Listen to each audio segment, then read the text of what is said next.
Rádio Rio de Janeiro, a emissora da Fraternidade, passa a apresentar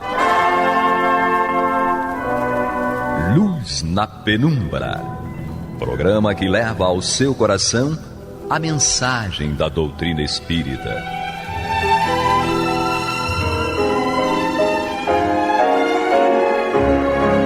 E com vocês, Eduardo Araújo, para o estudo de O Livro dos Médiuns, da obra codificada por Allan Kardec.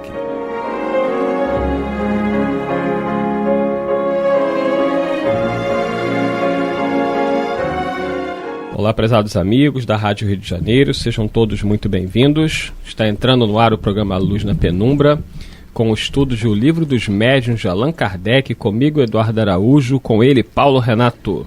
Nosso Senhor Jesus Cristo nos abençoe. E Maria de Fátima Miranda. Que Jesus nos conduza.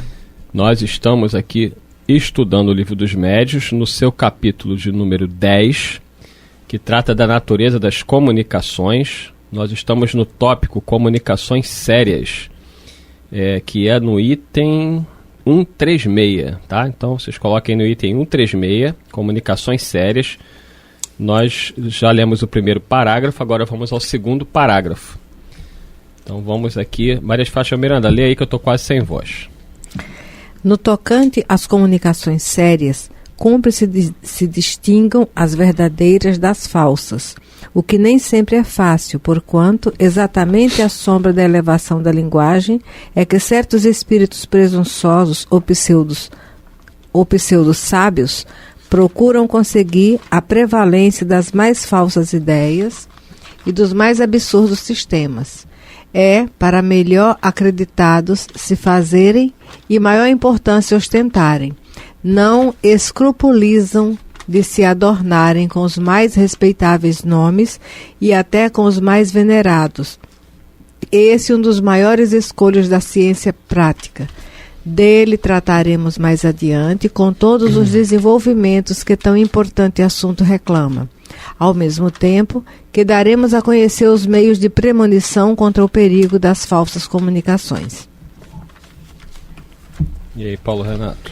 Justamente ele trata disso mais adiante no próprio livro dos Médiuns, falando sobre essa questão das comunicações apócrifas, aquelas comunicações que têm, tem um discurso aparentemente saudável, lógico, mas que na verdade esconde um interesse maléfico, interesse de prejudicar. Então ele diz que nem sempre é fácil realmente distinguir as comunicações de imediato, diríamos nós de imediato, é preciso parar e estudá-las, porque às vezes a comunicação realmente ela tem a aparência de seriedade e de ser instrutiva. Se não fizermos uma análise mais detalhada dela, a gente acaba se deixando enganar por aqueles espíritos que às vezes querem dominar o ambiente, querem se sobrepor ao ambiente, ser os únicos a se comunicarem, para imporem a sua maneira de ver a vida. E às vezes, em muitas reuniões, eles conseguem êxito nesse sentido, né? Muitas vezes, em determinadas reuniões, as pessoas acabam, endeusando mesmo espíritos que se percebe claramente nas comunicações faladas ou escritas, que na verdade de conteúdo espiritual, de valor cristão e cultural, ali naquela comunicação não consta, né? É mais um floreio de palavras, sem significado espiritual nenhum. Vamos lá? Então, continuando o item 137.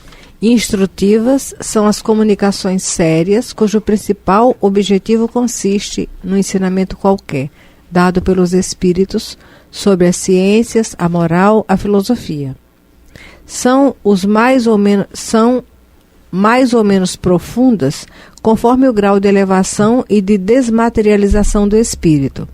Para se retirarem frutos reais dessas comunicações, preciso que elas sejam regulares e continuadas com perseverança.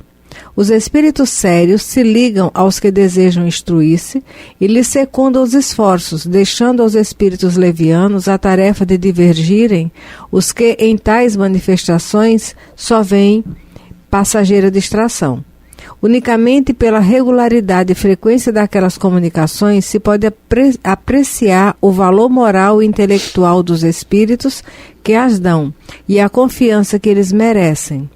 Se, para julgar os homens, se necessita de experiência, muito mais ainda é esta necessária para se julgarem os espíritos. Então, é uma observação permanente, né, Paulo? É. A gente fica observando que esse olhai, vigiai e orai se enquadra em tudo e em todos os cantos. Justamente. E ele fala dessa continuidade, né, da comunicação, né, que a gente não deve se precipitar em fazer julgamentos tão somente por uma comunicação. É preciso, quando possível, juntar algumas comunicações, estar presente, se possível, a algumas comunicações do mesmo espírito para poder avaliar a sua intenção e o seu nível cultural e o seu nível, digamos assim, de valor cristão. Então a gente observa que ele fala dessa análise muitas vezes continuada. Algumas me parece que, não sei se a gente não conhece todas as casas, né? Mas as casas que nós conhecemos, nós não percebemos assim essa continuidade, né, de determinadas comunicações, porque tem espírito que dá uma comunicação num dia e na reunião seguinte ele continua a comunicação, desdobrando aquela comunicação, explicando melhor. Aí dá para se fazer uma análise com mais proveito. Coerência do raciocínio. Por que Kardec conseguiu definir bem os valores dos espíritos que se comunicavam? Porque muitos deles sempre se comunicavam. Os médios eram diferentes, mas eles eram os mesmos. Muitas vezes eles até respondiam a Allan Kardec, mas eu já te falei isso na França. Eu já te universalidade. Quer dizer, mostrar que aquele espírito, a coerência que se encontra no discurso dele, essa coerência só pode ser percebida pela continuidade das mensagens. Quando isso não é possível, a gente tem que realmente ter um olhar mais atento para aquela comunicação que é específica e exclusiva. Ela não vai ser desdobrada mais em lugar nenhum. Então ele fala aqui que as pessoas que buscam as comunicações sérias, de alguma forma elas acabam abandonando as frívolas. Ela deixa as frívolas para aqueles que querem se divertir. O próprio Allan Kardec disse que quando o Espiritismo começou a tomar o rumo filosófico, muita gente o abandonou. Abandonou Allan Kardec, aquelas pesquisas, e possivelmente tenha voltado para as comunicações frívolas, aquelas que distraíam. Então é sempre aquela questão do saber o que se busca, né? É o que a gente vê nas próprias obras espíritas, né? Repetindo a frase de Jesus, que buscais amigo, né? Que quereis que eu te faça. Então é sempre essa pergunta, o que nós buscamos, o que nós vamos buscar nas reuniões mediúnicas, né? É preciso saber o que vamos buscar para saber quando encontrar, se é aquilo que nós estamos buscando. E se encontrarmos aquilo que julgamos ter procurado, saber se aquilo realmente, se aquela comunicação, por exemplo, realmente atende às nossas necessidades. Às vezes a pessoa vai na casa espírita para buscar um consolo sobre um ente querido, a respeito de um ente querido desencarnado. Mas ela quer o consolo geral, genérico, digamos assim. E às vezes recebe comunicações que não são tão claras, tão incisivas, tão decisivas assim no campo da identificação. né? Às vezes aquelas mensagens são de linhas gerais que servem para qualquer pessoa. Sim. Então a pessoa às vezes toma aquelas mensagens, muitas delas desse caráter genérico, e toma aquilo ali como se fosse exclusivo. Mas quando sujeita essa mensagem a outra pessoa com outro olhar, a pessoa fala, essa comunicação não parece ser do seu filho, ou esses detalhes aqui eu desconheço, não tem nada que identifique com precisão. Então a pessoa tem que saber realmente o que busca. Ela está buscando o quê? Qualquer tipo de consolo? Ou está procurando uma digamos assim, um consolo baseado numa identificação mais real, mais sólida? Então ele fala, se essa busca é num ambiente apropriado, num ambiente sério, em que as comunicações são sérias, ela dificilmente vai encontrar fraude, vai dificilmente encontrar uma comunicação que não seja verdadeira. Mas se a gente procura em qualquer lugar onde há distração, onde as comunicações são realmente espirituais, mas de espíritos levianos, brincalhões, ela pode receber uma comunicação que não condiza com a verdade, né? Então é sempre a pergunta, né? Volta a questão, sempre a pergunta de o que buscamos. É preciso saber o que buscamos para saber onde vamos encontrar, e quando encontrar, saber identificar exatamente se era aquilo que a gente queria. Continuando, ele vai ao outro parágrafo do item 137. Qualificando de instrutivas as comunicações, supômo-las verdadeiras, pois o que não for verdadeiro não pode ser instrutivo, ainda que dito na mais imponente linguagem. Nesta categoria, não podemos conseguintemente incluir certos ensinos que de sério apenas têm a forma, muitas vezes empolada e enfática, com que os espíritos que os ditam, mais presunçosos do que os instruídos, contam iludir com os que os rodeiam. Mas, não podendo suprir a substância que eles falam, são capazes de sustentar por muito tempo o papel que procuram desempenhar. A breve trecho traem-se, pondo a nu a sua fraqueza, desde que alguma sequência tenha os seus ditados, ou que eles sejam levados aos últimos redutos. Aí ele conclui, não é? Ele sobre as instrutivas, quando instrutivas as comunicações. Se ela é instrutiva, ela precisa ser verdadeira, porque uma mentira não vai instruir, vai iludir. E ele diz que essa análise, não podendo suprir a substância que lhes falta, são incapazes de sustentar por muito tempo o papel que procuram desempenhar. Então ele diz, a breve trecho traem-se, pondo a nu a sua fraqueza. É interessante que às vezes o espírito ele se mete em abordar assuntos que realmente ele desconhece. Sim. Ou não conhece mais do que nós mesmos conhecemos. Então ele começa a dar respostas que dão aparência de conhecimento. Mas se aprofundar nas questões, nós observamos que ele não conhece mais do que falou. Sim. E às vezes falou sem conhecer, só repetiu. Por isso que Kardec pegava nas pesquisas iniciais, junto às médiuns, aquelas meninas, eram jovens, ele pegava as respostas que os espíritos davam, muitas vezes ali mesmo ele desdobrava as questões. Quer dizer, se o espírito não conhecesse, né, não tivesse algum grau de profundidade sobre aquilo que falava, ele não saberia responder. E até os espíritos aconselharam a Kardec que se ele desejava realmente sondar o conhecimento deles, fazer perguntas sérias, que ele fizesse as perguntas em casa, que ele elaborasse as perguntas em casa, porque ia ser perguntas mais elaboradas, com raciocínio mais elaborado, né, com os desdobramentos mais elaborados, porque ali tentando desdobrar uma questão de imediato, ele, às vezes, os espíritos chamaram a atenção dele que às vezes a lógica dele falhava, né? Então, para as questões mais elaboradas, dizia o próprio Espírito de Verdade, é preciso que você prepare em casa essas questões. É muito interessante isso.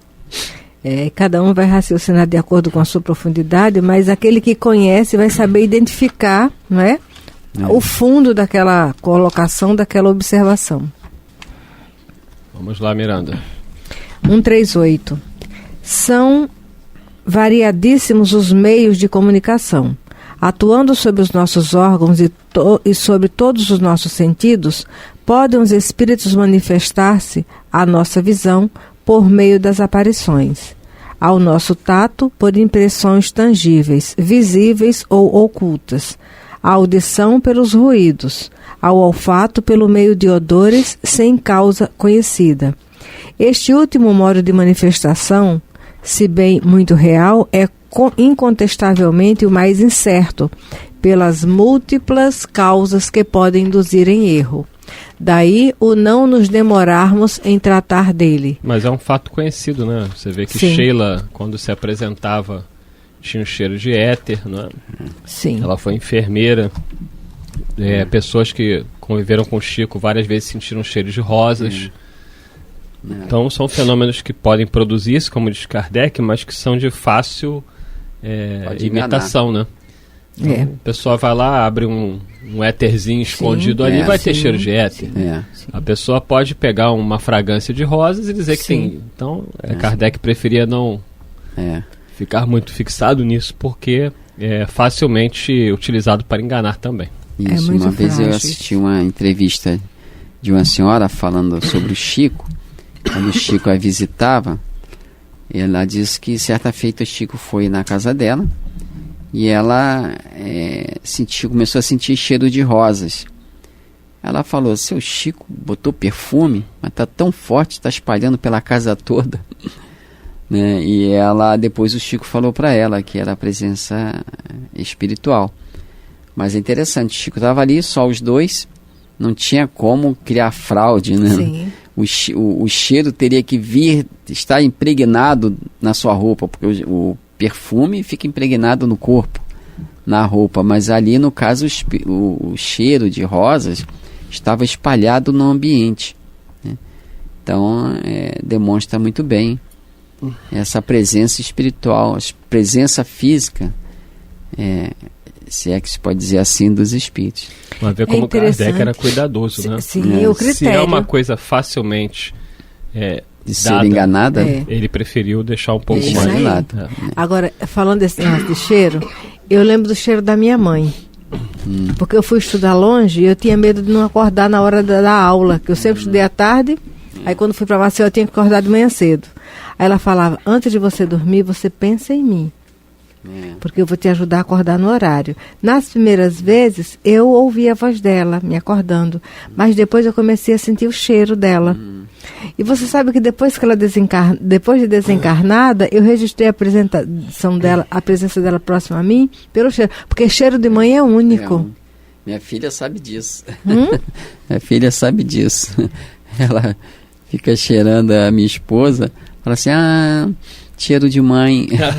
Cheiro ela de faz mãe isso. É único. Ela faz isso. Interessante. Ela diz que eu não tenho cheiro de pai não, que eu vivo botando perfume.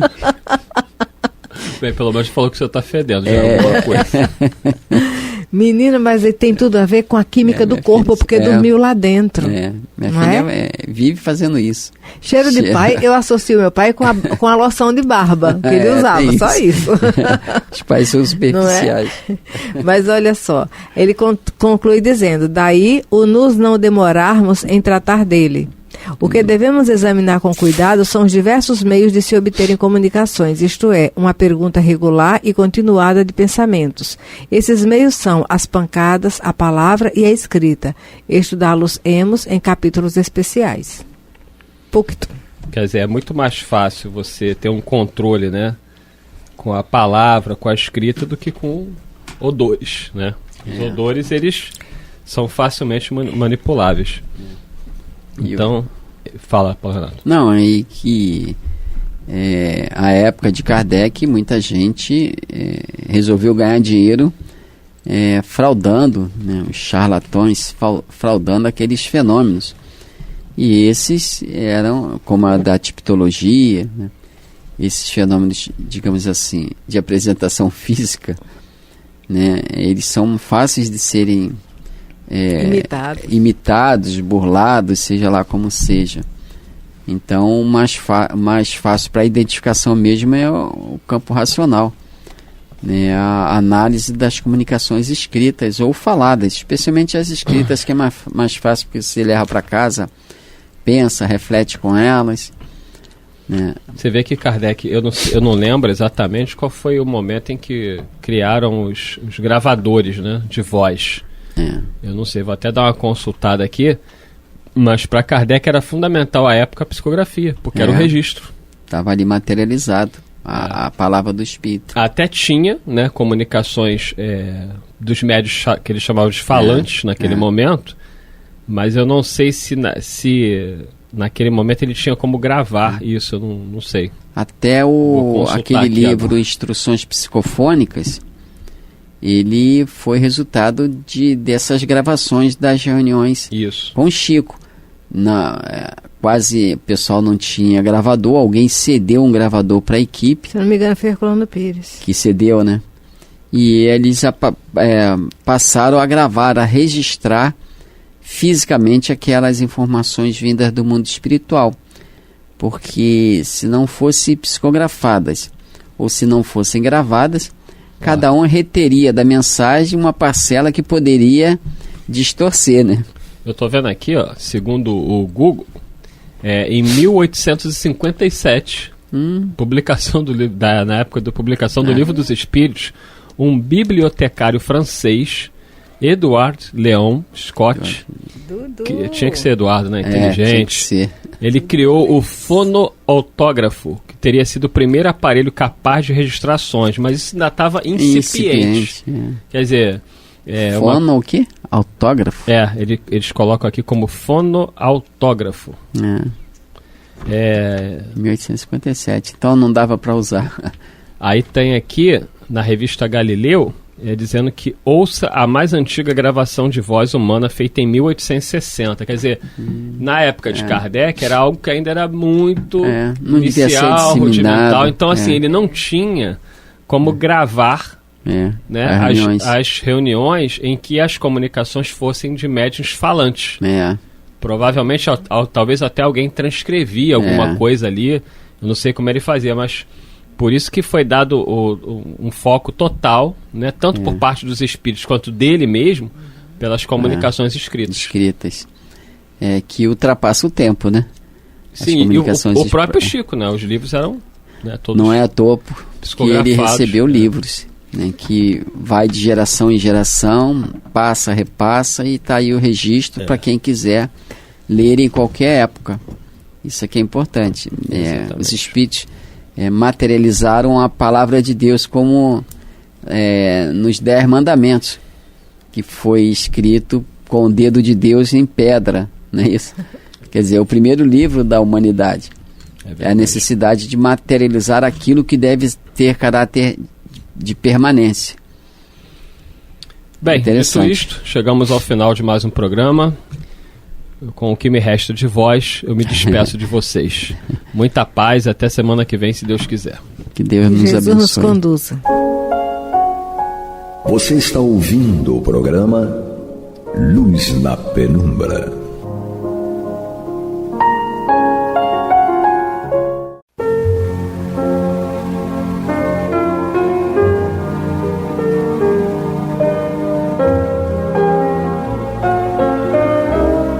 A Rádio Rio de Janeiro está levando ao seu lar e ao seu coração a mensagem consoladora da doutrina espírita, através do programa Luz na Penumbra. E agora com vocês, Amaury Santos e Astênio Oliveira, para comentar os textos da Revista Espírita de Allan Kardec no período de 1858 a 1868.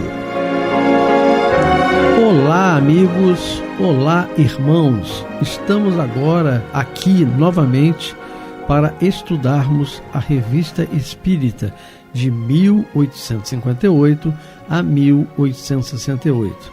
Lembrando sempre a vocês para colaborarem com o Clube da Fraternidade pelo telefone 3386-1422.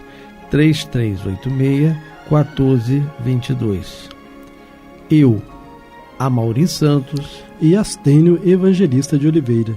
Então, Astênio, aonde nós paramos? Você estava começando uma história. Isso, é uma boa história, né? É, uma boa história. Nós estamos estudando a Revista Espírita de dezembro de 1858.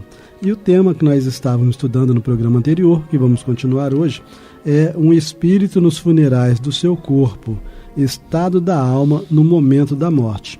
Então, o Kardec descrevia o estado da alma do Sr. X, né? Alguém que ele chamou de Sr. X, e que teve um ataque de apoplexia, um piripaque, né? E desencarnou, né? Então, no último parágrafo que nós vimos no programa anterior, era Kardec dizendo o seguinte: o Sr. X acabava de ser acometido de um ataque de apoplexia.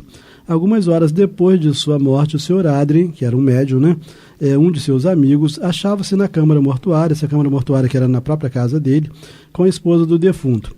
Viu o espírito deste muito distintamente caminhar em todos os sentidos, olhar alternadamente para seu corpo e para as pessoas presentes, e depois assentar-se numa poltrona. Tinha exatamente a mesma aparência que possuía em vida. Vestia-se do mesmo modo, sobrecasaca e calças pretas. Tinha as mãos no bolso e o ar preocupado. Assim terminou o relato no programa anterior. Prossegue Kardec dizendo o seguinte: durante esse tempo, sua mulher procurava um papel na secretária. Então isso aqui indica que eles estavam em casa, tá certo? Sim. Olhando-a, o marido disse: por mais que procures, nada encontrarás. Então ele falou com ela, mas obviamente que ela não escutou nada, né? Mas ele achava, ele achava que estava vivo. Mas né? o médium estava? O médium estava. O médium que viu ele falar isso, tá. Né? Viu e ouviu, né?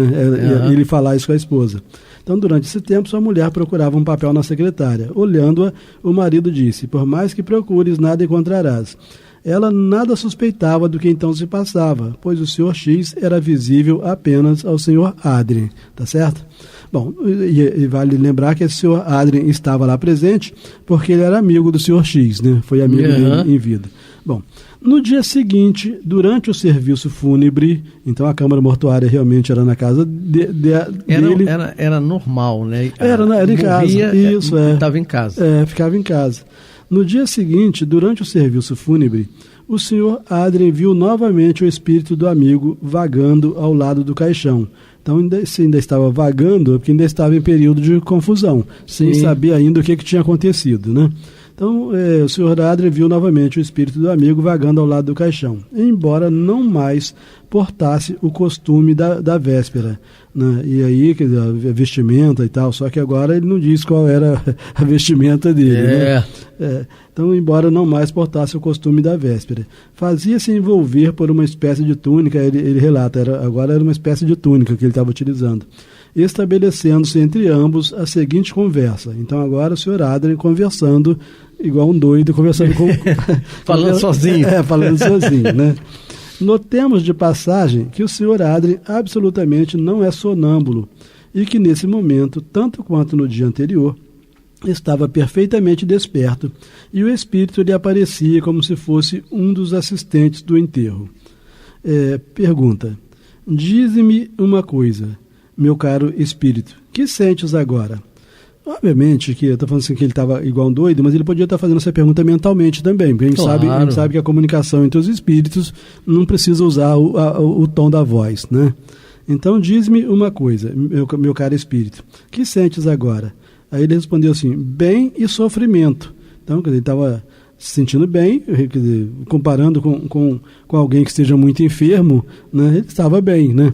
Mas também em sofrimento. Então a gente nota que ele respondeu confusamente: bem e sofrimento. Aí o senhor Adrien torna a perguntar: não compreendo isso, né? Então você viu que a resposta dele realmente foi meio, né, bem e sofrimento. O que significa isso? Aí o Adrien pergunta: não compreendo isso.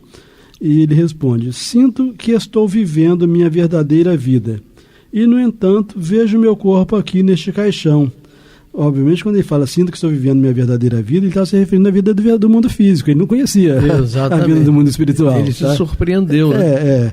Sinto que estou vivendo minha verdadeira vida e, no entanto, vejo meu corpo aqui neste caixão. Apalpo-me e não me percebo. Perispírito, então, totalmente diferente do corpo sólido. Então, apalpo-me e não me percebo. Contudo, sinto que vivo, que existo. Sou, pois, dois seres, pergunta ele, né? Sou, pois, dois seres. Deixai-me sair desta noite, tenho pesadelo. Então, o estado de confusão está aqui patente, né, o que estava acontecendo com ele, e já tinha desencarnado no dia anterior, né? Então, no dia seguinte, ainda estava em pesadelo, né? Interpretando como sendo um pesadelo, uma vez que ele via, ele sentia que estava vivo, mas que via o seu corpo como sendo tratado, como se estivesse morto. Então, para ele estava num pesadelo, né? Bom, aí o Adrien pergunta a ele: permanecerás por muito tempo assim, né, nesse estado de confusão? Aí ele responde: não, graças a Deus, meu amigo, sinto que logo despertarei. Então era algo que acontecia dentro dele, ele não sabia porque, de onde provinha aquele sentimento, né, ou aquela certeza, né? Sinto que logo despertarei. De outro modo seria horrível. Tenho as ideias confusas, tudo é nevoeiro. Sonho na grande divisão que acaba de ser feita e da qual ainda não compreendo. Então ele estava fazendo esse relato dentro do estado de confusão dele, né? Como se alguém estivesse bêbado e estivesse falando, né? Aí você não entende muito bem o que o bêbado está falando. Exatamente. Né? Bom, aí o Adrien pergunta a ele de novo: que efeito vos produziu a morte? Olha só, a pergunta que o Adrien fez, achando que ele já sabia que estava morto, né? Ele falou assim, vai dar uma surpresa nele. Né? Que efeito vos produziu a morte? Ele responde: a morte? Né? Que conversa é essa, né? Assim, a morte? Não estou morto, meu filho. Tu te enganas. Levantava e de repente fui tomado por uma escuridão que me desceu sobre os olhos.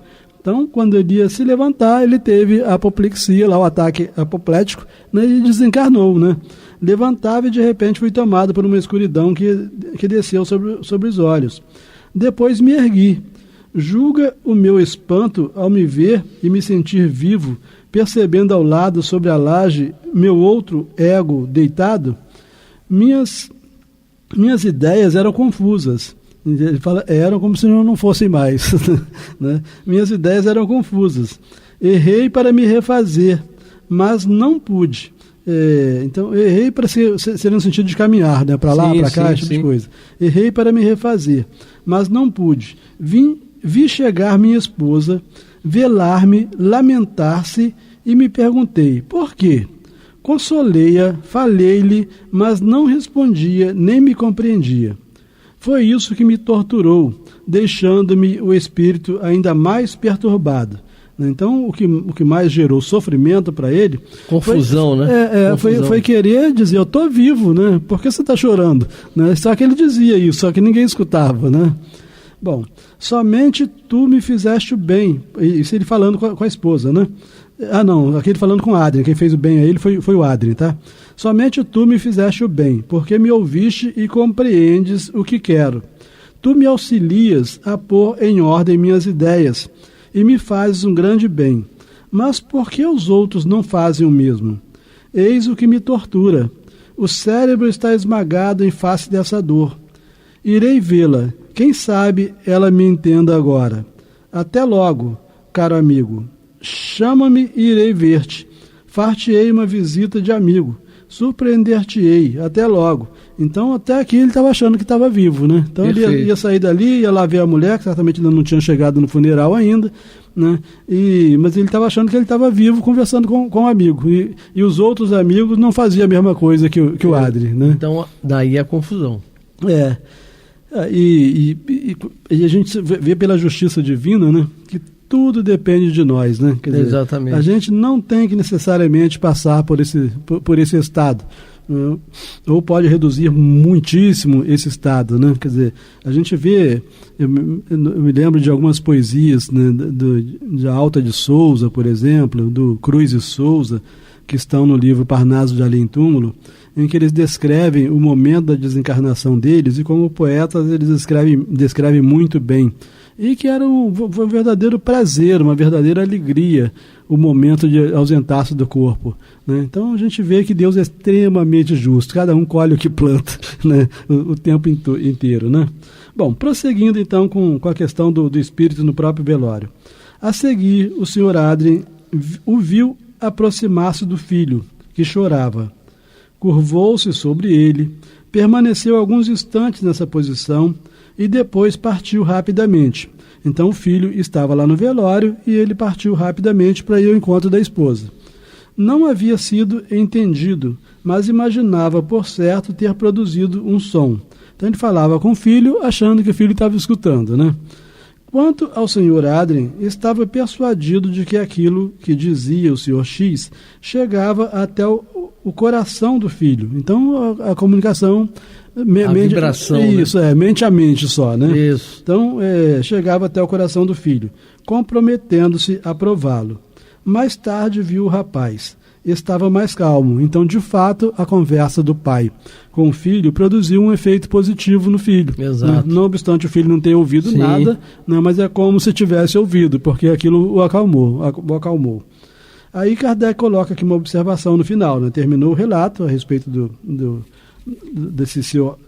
desse amigo do Sr. Adrien, que estava presente no próprio funeral. Kardec faz uma observação. Então, esta narração concorda com tudo aquilo que havíamos observado sobre o fenômeno da separação da alma.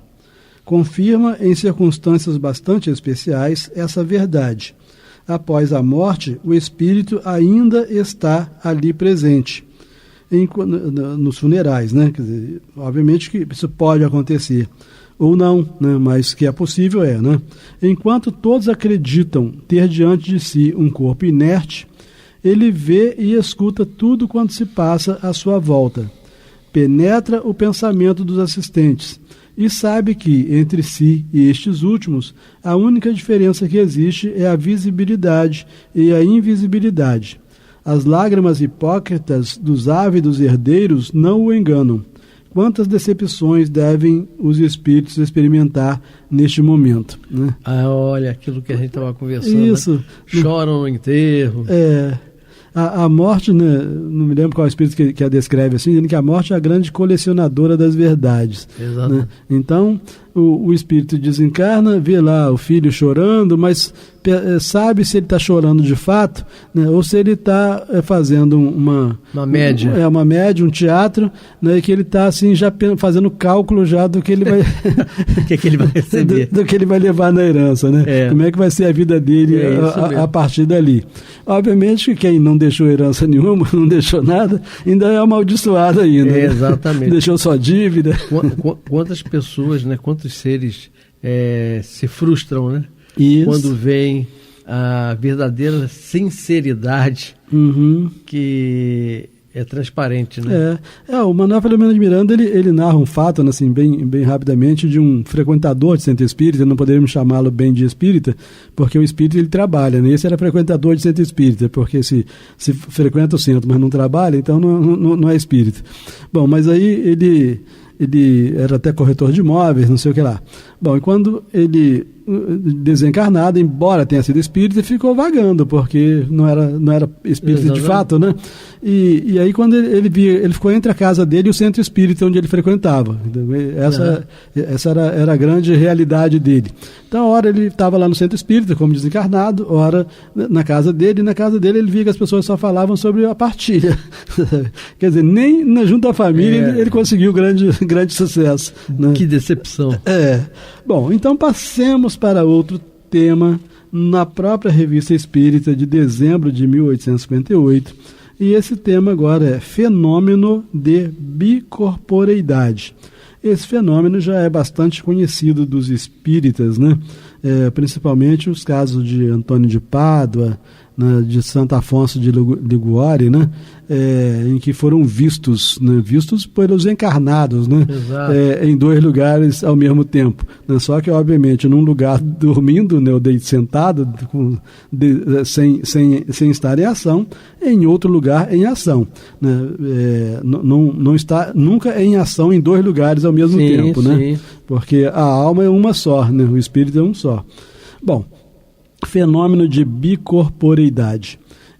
Kardec diz o seguinte: um dos membros da sociedade nos dá ciência de uma carta de um de seus amigos de Bolonha-sur-Mer, datada de 26 de julho de 1856, na qual se lê a seguinte passagem. Então, essa passagem aqui agora está numa carta que um amigo de Allan Kardec, da Sociedade Parisiense de Estudos Espíritas, recebeu de um amigo dele, tá certo? Então, ele fala assim, desde que o magnetizei, por ordem dos espíritos, meu filho tornou-se um médium muito raro. Interessante isso, gente. É por isso que a gente tem que estudar a doutrina espírita como um todo, né? Como é que a gente iria entender isso que esse amigo do amigo do Kardec está falando aqui, se a gente não tivesse estudado o livro dos médiuns, né? Ele fala assim, desde que o magnetizei por ordem dos espíritos, meu filho tornou-se um médium muito raro. Quer dizer, para que o filho dele houvesse se tornado num bom médium, né, quando a gente fala um bom médium, não necessariamente significa um bom homem, né, uma boa pessoa, mas tornou-se um bom médium a partir do momento em que ele foi magnetizado, né? E realmente na parte de desenvolvimento mediúnico, no livro dos médiuns, a gente aprende que essa é uma das possibilidades, né, de um médium já desenvolvido magnetizar o médium novato, né, para estimular, né? Isso. Não é isso? Então, assim, desde que magnetizei por ordem dos espíritos, meu filho tornou-se um médium muito raro. Pelo menos foi o que me revelou no estado sonambúlico no qual eu o havia posto. Então, o filho dele entrou no estado sonambúlico, mas foi colocado nesse estado sonambúlico em razão da magnetização feita pelo pai, né? Então, pelo menos foi o que me revelou no estado sonambúlico no qual eu o havia posto, atendendo a pedido seu de 14 de maio último, e 4 ou 5 vezes depois. Então, o pai colocou o filho em estado sonambúlico, mas a pedido do próprio filho, né? Porque você vê, isso aí seria um perigo se as pessoas pudessem colocar contra a vontade do outro, colocar o outro em estado sonambúlico, né? Então, seria interferir na imprudência também, né? Imprudência e interferir indevidamente no livre-arbítrio, né? Bom, aí prossegue então a carta, né? Para mim, é fora de dúvida que, desperto, meu filho conversa livremente com os espíritos que deseja, por intermédio de seu guia, que chama familiarmente de seu amigo, que se transporta à vontade em espírito aonde deseja. Então o filho dele estava encarnado e se transportava à vontade em espírito aonde desejava. Isso acontecia muito com a Ivone Pereira também. Vou citar um fato cujas provas escritas tenho em mãos. Então, quem está dizendo que tem as provas escritas é esse amigo do médium aqui que recebeu a carta. Perfeito. Falando do filho dele, tá certo? Assim, há exatamente um mês, estávamos os dois, ele e o filho, na sala de jantar. Eu lia o curso de magnetismo do senhor de Poté, quando meu filho pegou o livro e o folheou. Chegando num certo trecho, seu guia lhe disse ao ouvido, lê isso. Era a aventura de um médico da América, cujo espírito tinha visitado um amigo que dormia. Então, um médico da América, encarnado, cujo espírito tinha visitado um amigo que dormia. Então, o encarnado visitando em espírito um amigo, né? O desencarnado. Visitando um amigo que estava encarnado também. Né? O encarnado visitando um amigo que estava encarnado. Ele fala assim, era a aventura de um médico da América, cujo espírito do encarnado, né? Estava encarnado. Tinha visitado um amigo que dormia. Então, ambos estavam encarnados, entendeu? Bom, a 15 ou 20 léguas de distância. Depois de o haver lido, disse, bem que gostaria de fazer uma pequena viagem semelhante. Ele disse ao guia dele, né? Bem que gostaria de fazer uma viagem semelhante àquela do médico, né? Sim. Pois bem, disse o guia, aonde queres ir? Ele respondeu, a Londres, para ver os amigos. Respondeu meu filho, designando os que desejava visitar. Então ele informou ao guia quais amigos que moravam em Londres e que ele gostaria de visitar numa viagem astral dessa daqui. Né? Aí o guia falou assim: amanhã é domingo, foi a resposta, e não és obrigado a te levantares cedo para trabalhar. Dormirás às 8 horas e irás viajar a Londres até às 8h30. Na próxima sexta-feira receberás uma carta. Então no domingo ele ia fazer essa viagem astral, e na sexta-feira ele ia receber uma carta de Londres confirmando que ele esteve lá, né? Perfeito. Tá? Então ele fala assim: dormirás às 8 horas e irás viajar a Londres até às 8h30. Na próxima sexta-feira receberás uma carta de teus amigos censurando-te por haveres permanecido tão pouco tempo com eles. Efetivamente, na manhã do dia seguinte, na hora indicada, ele adormeceu profundamente. Então era no domingo, né? Despertei-o às 8h30. Não se lembrava de nada. De minha parte, não lhe disse uma só palavra, aguardando os acontecimentos. Na sexta-feira seguinte, eu trabalhava em uma de minhas máquinas e, como de hábito, fumava, pois já havia almoçado. Olhando a fumaça do cachimbo, meu filho diz: olha, há uma carta na fumaça. Então, obviamente, o espírito, o guia, materializou aquela carta, né, na fumaça do cachimbo do velho. Né? Então, assim, olha, há uma carta na fumaça. Como vês uma carta na fumaça? Ele responde: tu a verás, responde ele. Pois eis que o carteiro está trazendo. Efetivamente, o carteiro veio entregar uma carta de Londres, na qual os amigos de meu filho o censuravam por não haver passado com ele senão alguns instantes no domingo precedente, das 8 às 8h30, com uma porção de detalhes que seria longo demais repetir aqui, entre os quais o fato singular de ter almoçado com eles. Como disse, tenho a carta a provar que nada inventei. Obviamente que eram 8h30 lá no país dele, sim, mas em Londres já era a hora do almoço. Então, quando ele, entre 8 e 8h30 da manhã, esteve visitando os amigos, era a hora do almoço, ele almoçou lá só com perispírito, né? Perispírito materializado. Só que o nosso tempo acabou. Tá certo, Astênio. E concluindo, que nós lembramos a vocês o Clube da Fraternidade. Colaborem, 3386-1422. Nós nos despedimos, eu, Amaury Santos e Astênio Evangelista de Oliveira. Muita paz.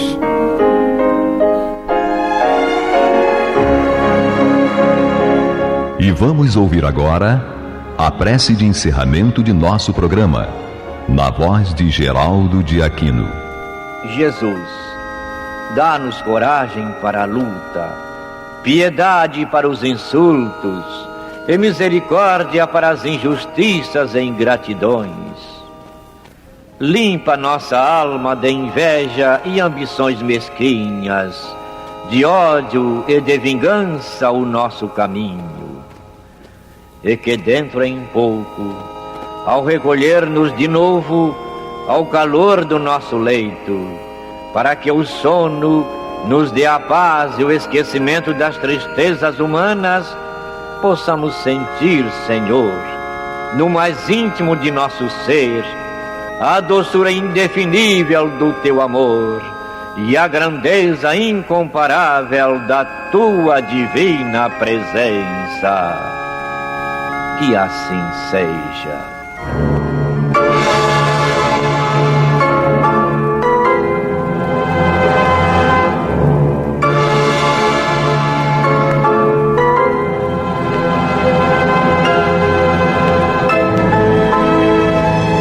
Acabamos de apresentar o programa Luz na Penumbra, que voltará a ser apresentado amanhã às 21 horas nesta emissora.